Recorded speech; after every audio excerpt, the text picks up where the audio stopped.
Okay, so I'm going to be in this video lecture introducing some concepts surrounding the procedures and the techniques for doing algorithmic flow charting. Okay, now we've already talked about and you've already seen and had practice with pseudocode.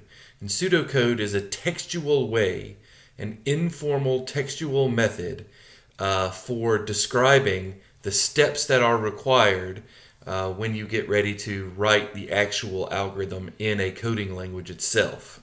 Okay? Now that's good, but still sometimes it's hard to visualize what your code needs to look like just from the text-based explanation of the steps that are going to be taken by your algorithm. Okay? So to fill in that gap, one thing we like to do is we like to use flow charting. Okay, and that allows us, that's a semi-formal, everyone has a different way of doing it, and it's for humans, so there can be some flexibility, but I'll teach you the way that we're going to do it in class using the symbols that we've decided to use, and that's the way I expect you to do it. But it's meant for humans, okay? It's meant for you to better be able to organize the structure of the algorithm, the structure of the steps.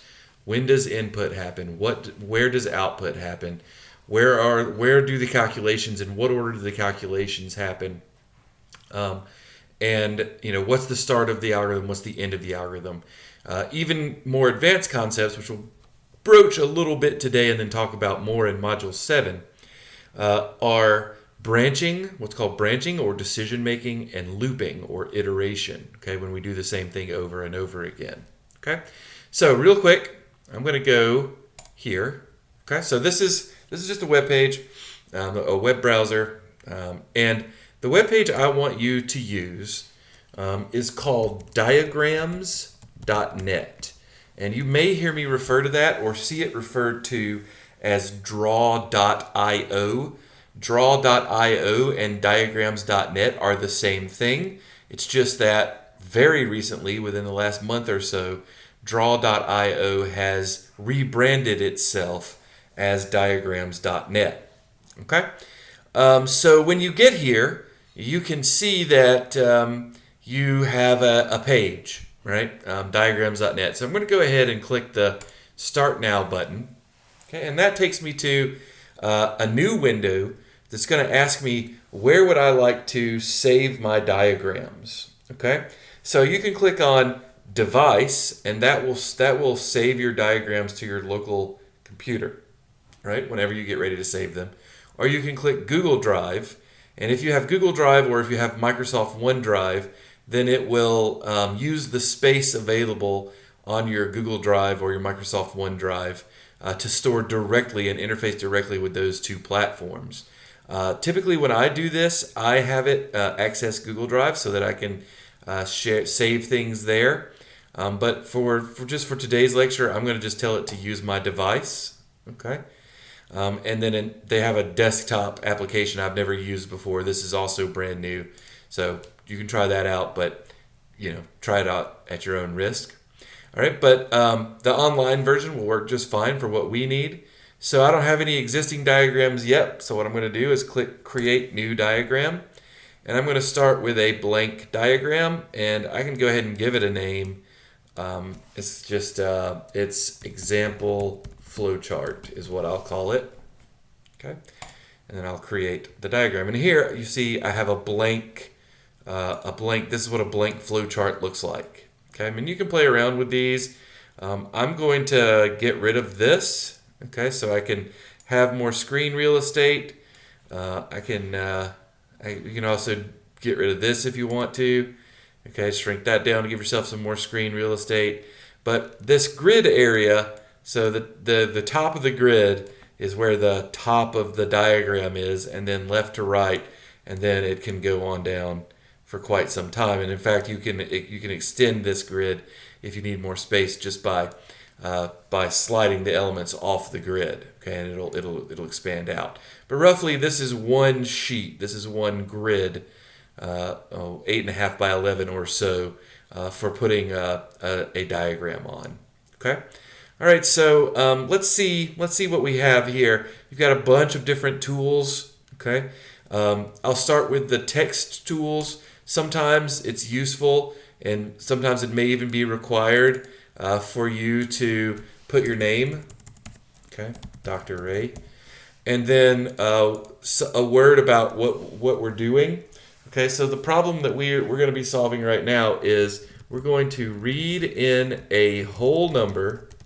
Okay, we're going to double that number and then print out the result. Okay, and it might also be helpful to you to think about what's the input. Okay, well, the input is one whole number, and what's the output? Well, the output is that number doubled. Okay,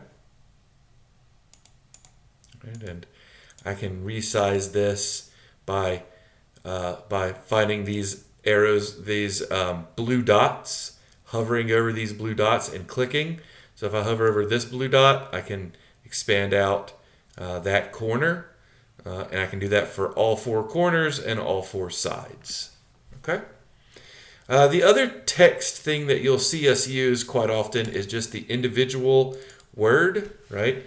So I might put false. Okay, I can click on this, Control C, Control V to paste, right? And that gives me another one, and I've got true. Okay, for right now we don't need that, so I'm just going to delete those for the moment. Okay, what else is here? So we always use an ellipse to indicate the beginning of our algorithm. We always use an ellipse to indicate the end of our algorithm. And the structure of the algorithm itself forms a path, right, from start to end. Okay, and for this to be a valid algorithm, there has to be at least one path along a series of steps and inputs and outputs that go from start to end. And I'll show you how to link these elements up in just a second, okay? But we'll put the start right here. And you can see that there are lots of guides to help you line things up. These blue lines show up to help you line things up. You can shift things around if you want to. No need to, though. But you have a lot of flexibility and leeway in how you organize this. Maybe these are too big. So let's shrink them down a little bit. Shrink this down a little bit. Okay. All right, so what else? Typically, the big thing that we use is rectangles. Okay. Rectangles are used to represent any action that or calculation, okay, that the program needs to do, right? And the other thing is the parallelogram. And the parallelogram is used to represent any input from the user or output from the program. Okay, input or output are all highlighted in the parallelogram. Okay,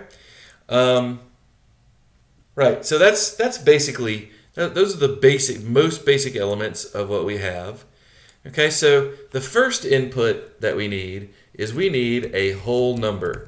And we're going to store this in a variable, and we'll talk about what variables mean later on. We're going to store this using the name value. Okay, value. So read in the whole number value. Okay, then we're going to set value equal to value times 2. Okay, and then we need another output. All right, so we need another output, and we're going to print out value. Okay, so this said, give me the new value, the new number called value, and is going to be equal to the old number called value times 2. In other words, we doubled the number. Okay, so now all we need is to link these up with arrows. Now you can see that there are a couple of arrows here, and in particular we'll be interested in this directional arrow because we follow the direction of the arrow from the non-arrow end to the arrow end, right? So what I can do is I can do this. I clicked on that, it pops up over here, and I can link these blue. And if you see, if I hover over this, that you have 1, 2, 3, 4, 5, 6, 7, 8, these dashes and these light blue dashes and X's. These are places where you can connect that arrow to. Okay, and then I'm going to connect the other end right here. Right? And if I've connected them correctly, then when I drag any one of these components around, that arrow still resizes and stays connected. Okay, does that make sense? So if it doesn't, just let me know. Send me an email or say something in the discussion board.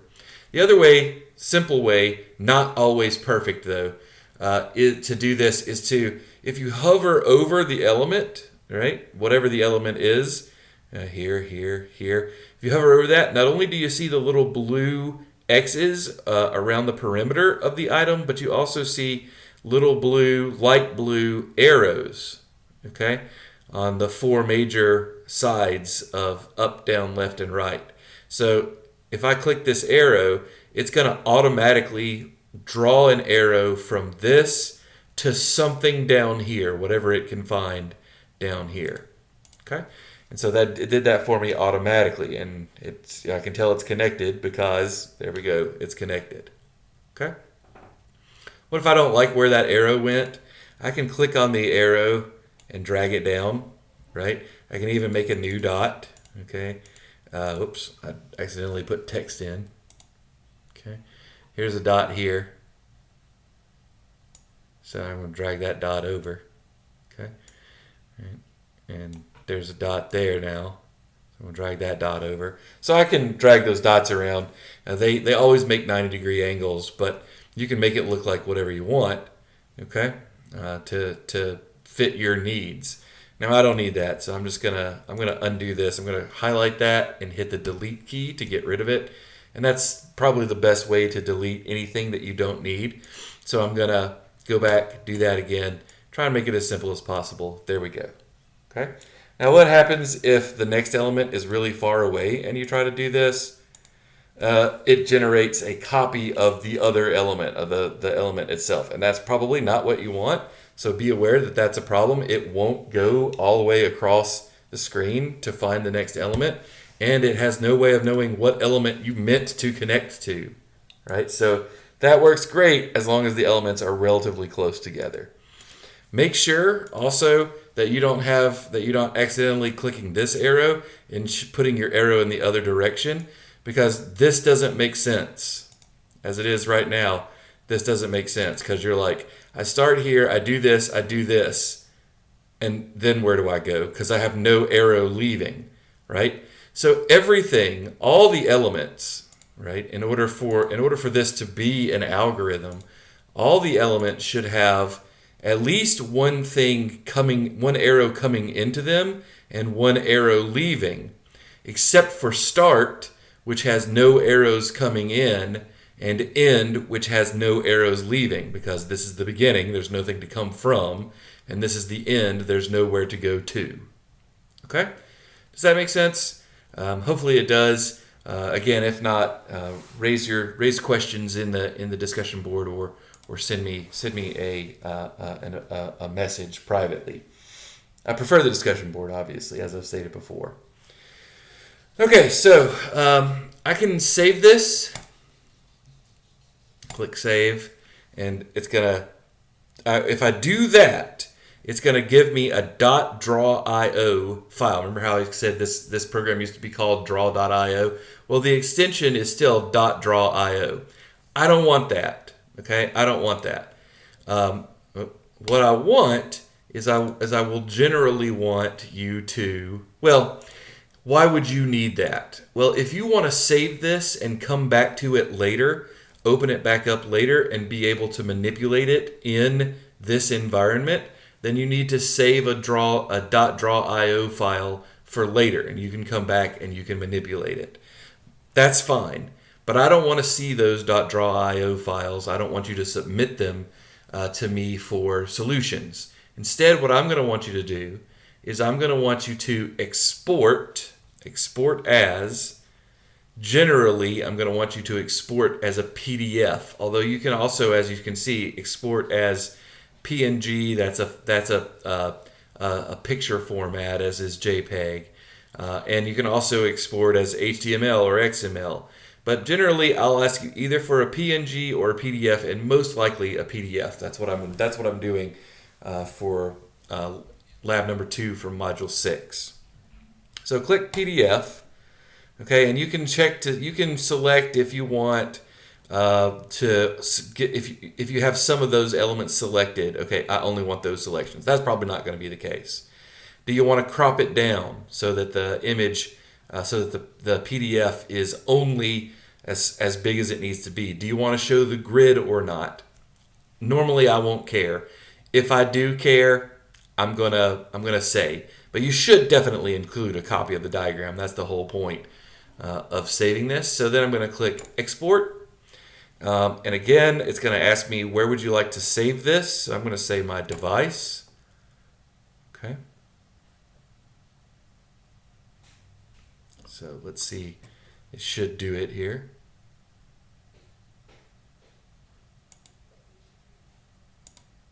Yeah, there we go. All right, so I can save it. I'm going to go ahead and open it so it looks like, so we'll see what it looks like. Open with, okay, whatever PDF viewer you have. And so this is what my PDF looks like, and I'll save it, save as. I'll just put it on my desktop here. There it is. Okay, there we go. All right, and let me go ahead and save this as a .draw.io file. So save as, and I'll save that, save file. Okay, and I'll also save that on the desktop. Okay. All right, so you'll see that I've got example flowchart.pdf and example flowchart.draw.io. If I double click on this, I can open up the PDF version. Now, this is not editable. Okay, this is just a hard copy version of the flowchart that we made. Okay, which is great if you want to turn it in, or if I want to make a flowchart and give it to you so that you can't change it. What happens if I double click on the .draw.io file? I get this. This is actually XML. This is useless to me. Okay. The only way this is useful to me is if I go back into draw.io. Okay. So let's say file. Okay, let's close this. Open an existing diagram. Navigate to where that is. Okay, here's the .draw.io file. Open it up. And now it's back and it's editable. Okay, so when you are turning in work to me that is a flowchart, I don't want to see your .draw.io file because I don't want the extra steps of having to load your .draw.io file in diagrams.net. For viewing. I want to see the fixed hard copy, the PDF. And if you don't submit the PDF, you will not get credit. Okay? Now let's do one more thing. Let's change this problem. Here, we'll close this. Let's not close it yet.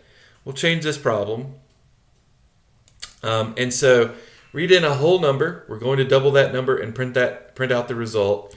Then if the number is greater than 10, print yes, else print no. Okay? So what's fundamentally different about this new problem is that we have a decision to make. Okay? The output of this program, this algorithm, is going to be different depending on the specific value that we get after we do this step. Okay, we're going to do everything we have here, but then we're going to get rid of this because we're going to do some other stuff. Okay, so I tell you what, I'm actually going to drag this around to make it look more presentable, like so. Okay, and I'm going to follow the arrows. This looks like a completely different flowchart now, but it's actually the same because if I follow the arrows, I get the same series of events happening. Okay, So the other and the really the final thing that you need to be aware of is this diamond shape. This is our decision shape, or our branching shape, as the book refers to this. Okay, so we're going to connect it up just like any other thing. So we're going to start, get in a whole number called value, set value equal to value times 2, print out the value. But now we have a decision to make. Is value greater than 10? Okay? And there are two possible answers. There is what we do if the answer is yes, true, value is greater than 10, and what we do if the answer is no, false, value is not greater than 10. Okay? All right, so if value is greater than 10, we're going to go this way. And so this is where this little text comes in. I'm going to say this is the true path. Okay? And this is the false path. No, value is not greater than 10. Okay? Oh, and I've made a mistake. I don't need these, because what we're going to do if it's greater than 10 is actually we are going to have an output. Okay, so I'm going to sneak in here. I'm going to have to drag that out of the way. I'm going to highlight this, and I'm going to go over here and connect it like so. Okay, I'm going to do the same thing over here. Grab the end of that. Whoop.